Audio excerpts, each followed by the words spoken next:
Comment changer les disques et plaquettes avant sur Seat Ibiza 4. Pour changer les freins avant de votre véhicule, vous devez le lever et le mettre en sécurité.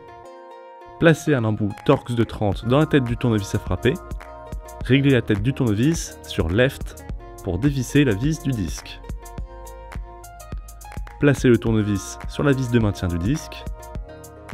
Tapez sur le tournevis avec un marteau afin de débloquer la vis de maintien du disque de frein.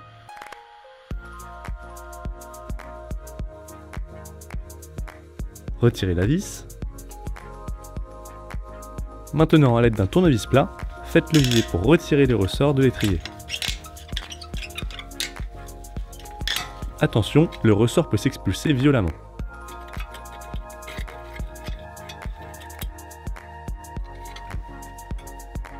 Tournez la jambe de force pour faciliter l'accès aux vis de l'étrier.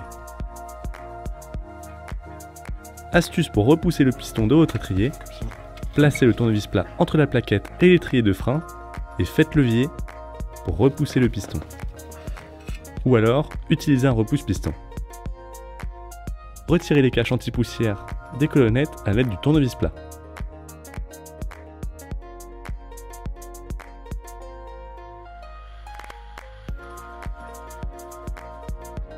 Dévissez les deux colonnettes de l'étrier à l'aide d'un cliquet et d'une douille à laine de 7.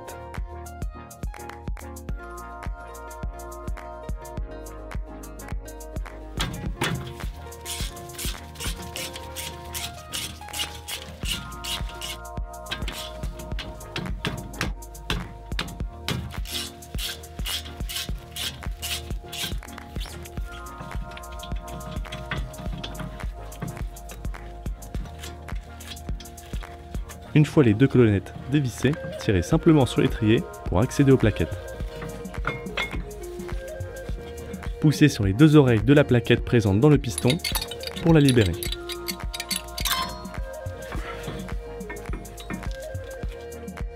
Calez l'étrier sur la jambe de force afin de ne pas faire pendre l'étrier par son flexible de frein.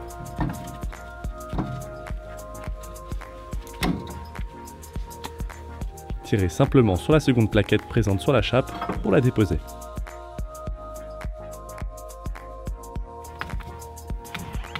A l'aide du cliquet et d'une douille de 18, desserrez les deux vis de la chape.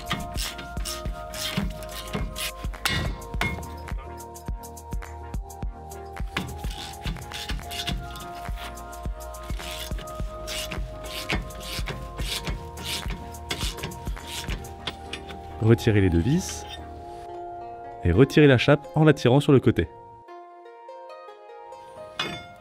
Vous pouvez maintenant déposer le disque. Tournez la jambe de force.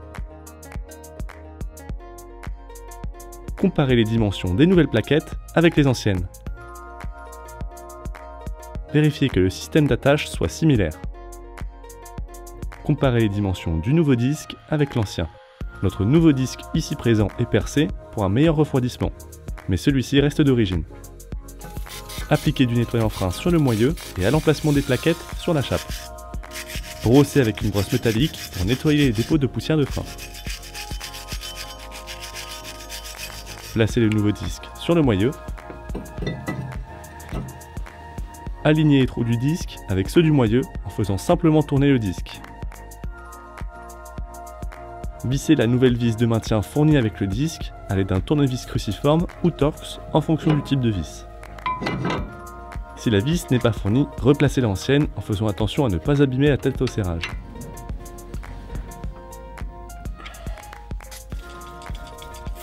Appliquez du nettoyant frein sur les deux faces du disque et essuyez-le avec un chiffon pour retirer la couche de paraffine. Les disques peints comme celui-ci n'ont normalement pas de revêtement. Brossez les deux vis de maintien de la chape.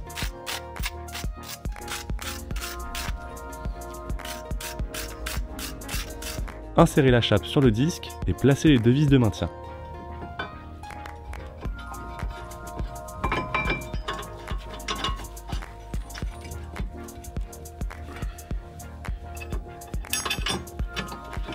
Resserrez les deux vis de maintien avec le cliquet et la douille de 18.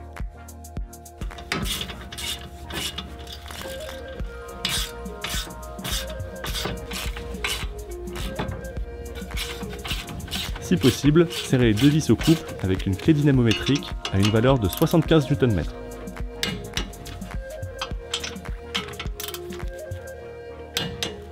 Décrochez l'étrier de la jambe de force et installez la première plaquette en plaçant le système d'accroche dans le piston. Tirez la plaquette dans le piston à l'aide de ses oreilles.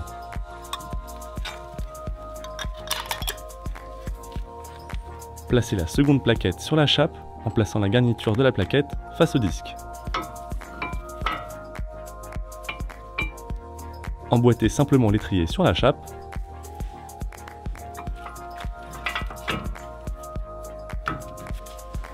Resserrez les colonnettes de l'étrier avec un embout à laine de 7 et le cliquet.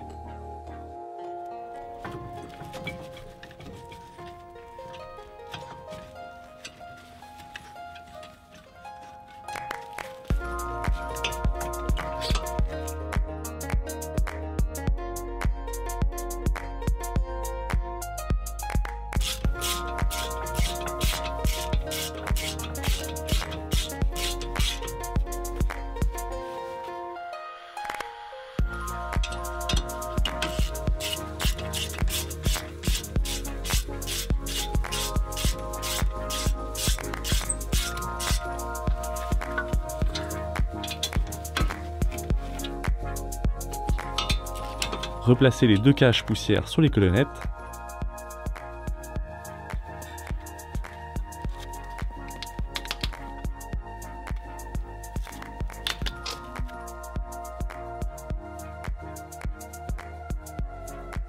Il ne vous reste plus qu'à replacer le ressort de maintien de l'étrier en commençant par un côté, puis par l'autre. Aidez-vous d'un tournevis plat pour faire le pied.